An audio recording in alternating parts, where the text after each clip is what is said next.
फिर से वातावरण बनाते हैं। जोरदार जयकारा आज के दिन के हिसाब से हम लगाएंगे जोश के साथ। भारत माता की, भारत माता की, सुभाष चंद्र बोस की, सुभाष चंद्र बोस की, पंडित जवाहरलाल नेहरू की, पंडित जवाहरलाल नेहरू की। पधारे हुए सभी ग्रामीण जन,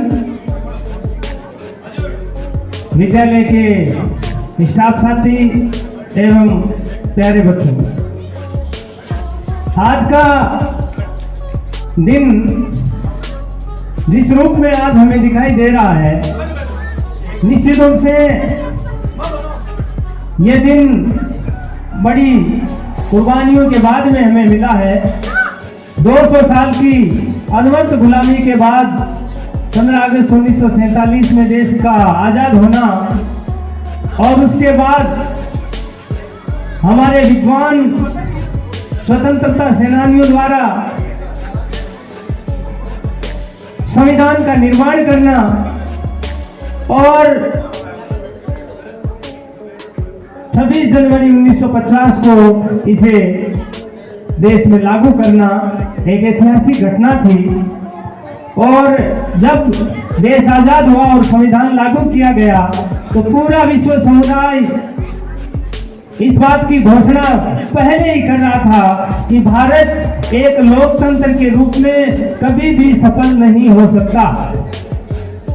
विश्व के जो विद्वान लोग हैं, जो राजनीति शास्त्र के ज्ञाता लोग हैं, उन्होंने ये घोषणाएं कर दी कि लोकतंत्र के रूप में भारत का जीवन मुश्किल से 2 साल, 4 साल या 5 साल का होगा। ये देश पूरी तरह से बिखर जाएगा।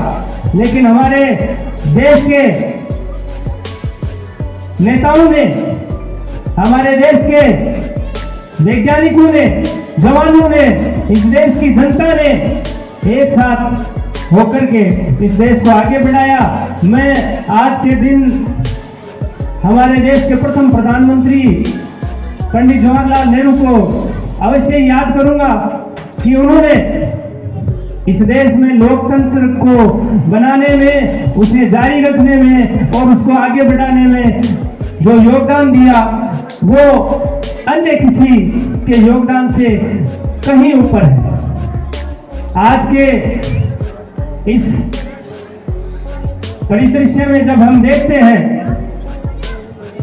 और कई बार इस तरह की बातें भी आती हैं कि देश जो है वो क्या प्रोग्रेस करी, क्या प्रगति करी, कहां चला गया, तो उस तरह उस जमाने की जो हमारी स्थितियां थी कि देश की साक्षरता की दर 7% थी, आज हम 80% से ऊपर साक्षरता रेट के साथ में आगे बढ़ रहे हैं। और आने वाले समय में निश्चित रूप से हमारा देश 100% साक्षरता हासिल कर लेगा। इसी तरह चाहे वो नवजात बच्चों की मौत का मामला हो, चाहे वो गर्भवती स्त्रियों की मौत का मामला हो, आए दिन गांव में, घर में, परिवार में इस तरह की घटनाएं घटती थी कि प्रेगनेंसी के दौरान महिलाएं अपनी जान गंवा देती थी क्योंकि हमारे यहाँ जो दाइयाँ थी वो प्रशिक्षित नहीं थी। और बहुत बार होने वाली नवजात संतान भी मृत हो जाती थी। लेकिन इन पिछले 74-75 सालों में हमारे देश ने उन स्थितियों से हम बाहर निकले, चाहे वो साक्षरता की स्थिति हो, चाहे वो चिकित्सा की बदतर स्थिति हो। आज जहां तक मैं देखता हूं 99% जो प्रसव है वो संस्थागत होने लगे हैं और प्रशिक्षित कंपाउंडर और नर्स और डॉक्टर्स के द्वारा प्रसव कराए जाने, और जो मृत्यु दर थी प्रेग्नेंट महिलाओं की और नवजात शिशुओं की, वो गिर करके बहुत ही निम्न स्तर पर आ गई है। और आने वाले समय में हम 0 मृत्यु दर को प्राप्त करेंगे।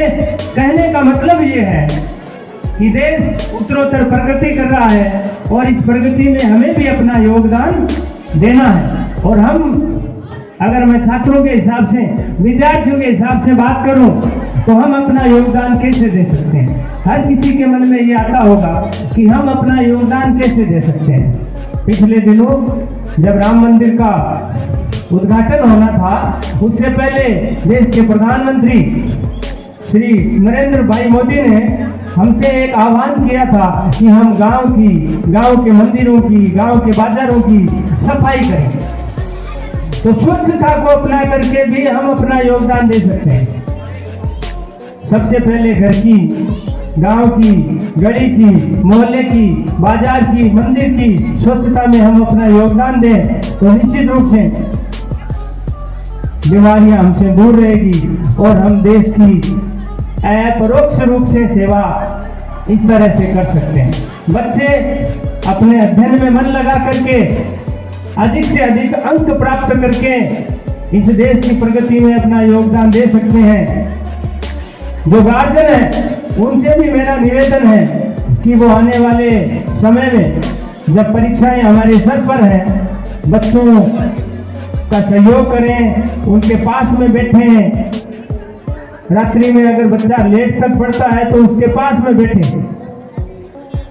आप भले ही बैठे रहें, अपना काम करते रहें। माताएं हों, बड़ी बहनें हों, बड़े भाई हों, पिताजी हों, पढ़ने वाले बच्चों के आप अगर हम पास में बैठेंगे तो उनका हौसला बढ़ेगा कि अभी तो मम्मी जी जब जाग रही है, अभी तो पापा जी बैठे हैं, तो वो ज़्यादा समय जो है इस बहाने पढ़ाई को दे पाएंगे। और अगर बच्चे समय घर पे पढ़ाई को देंगे तो निश्चित रूप से विद्यालय में जो शिक्षक जनों के द्वारा की गई मेहनत है उसका भी प्रतिफल मिलेगा और हमारे गांव का, हमारे परिवार का, हमारे विद्यालय का नाम होगा। तो निश्चित रूप से अगर हम बच्चों पर ध्यान देंगे तो बच्चे भी उसका आउटपुट देंगे, उसका प्रतिफल देंगे। और अगर हमारा रिजल्ट, हमारा परीक्षा परिणाम बेहतर आएगा तो आने वाले समय में इस विद्यालय का नामांकन भी बढ़ेगा। निरंतर हम लोग पिछले 3 सालों से प्रयास कर रहे हैं कि नामांकन बढ़े, लेकिन इतने प्रयास करने के बाद भी समाज की मानसिकता पता नहीं किस तरह की हो गई है कि जिस विद्यालय में कक्षा 11 और 12 के लिए जिनके पास मान्यता ही नहीं है और हम उनके पास पे बच्चे भेज रहे हैं और फिर परीक्षा के बाद में क्योंकि उनके पास मान्यता नहीं है तो वो दूसरे किसी विद्यालय से आपके बच्चे की परीक्षा दिलवाते हैं। फिर वो उस विद्यालय वाला उनसे पैसे की मांग करता कि भाई इतने बच्चों की आपके परीक्षा दिलवाई तो हमारा इतना पैसा बनता है। वो पैसे वो देते नहीं है, तब तक वो मार्कशीट नहीं देते हैं और इस तरह से बच्चे का साल खराब हो जाता है। पिछले दिनों 1-2 केस इस तरह के मेरे पास से आए थे कि साहब वो मार्कशीट नहीं दे रहे, तो मार्कशीट देंगे कहाँ से? मार्कशीट उनके पास है नहीं। मार्कशीट तो किसी तीसरे स्कूल के पास में पड़ी है, उस स्कूल वाले को मैं पैसे नहीं दे रहा हूँ तो मार्कशीट वो देगा नहीं, तो आपके बच्चे को मार्कशीट कैसे मिलेगी? और आज के समय में अगर 1 साल बर्बाद हो जाता है इस बहाने तो बड़ी विडम्बना की। उस बच्चे का क्या दोष है? आपने तो पता नहीं अपने किस फायदे के लिए वहाँ एडमिशन करवाया होगा, लेकिन आपका बच्चा जिसका 1 साल खराब हुआ उसका क्या दोष है? थोड़ी सी इस विषय में आप लोग विचार करें।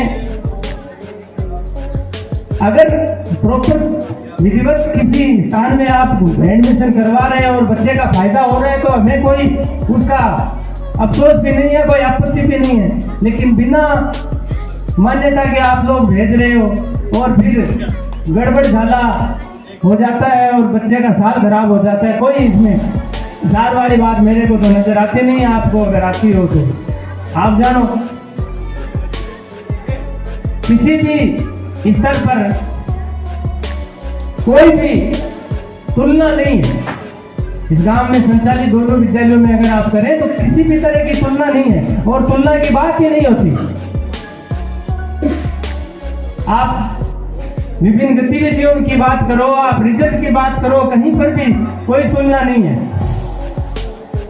केवल आप धर्म जाति और इस आधार पर अगर एडमिशन करवाते हो तो वो अलग बात है, लेकिन आपके बच्चे के भविष्य में धर्म जाति कहीं सहयोग करने वाली नहीं है। उसको अपनी काबिलियत जो है वो आने वाले समय में दर्शानी होगी अगर उसे कुछ जीवन में हासिल करना।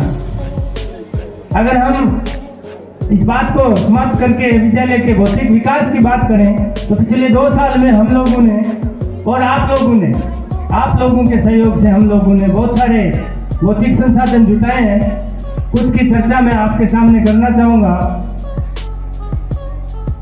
पिछले 2 सालों में हम लोगों ने, क्योंकि हमारी जो दीवार है विद्यालय की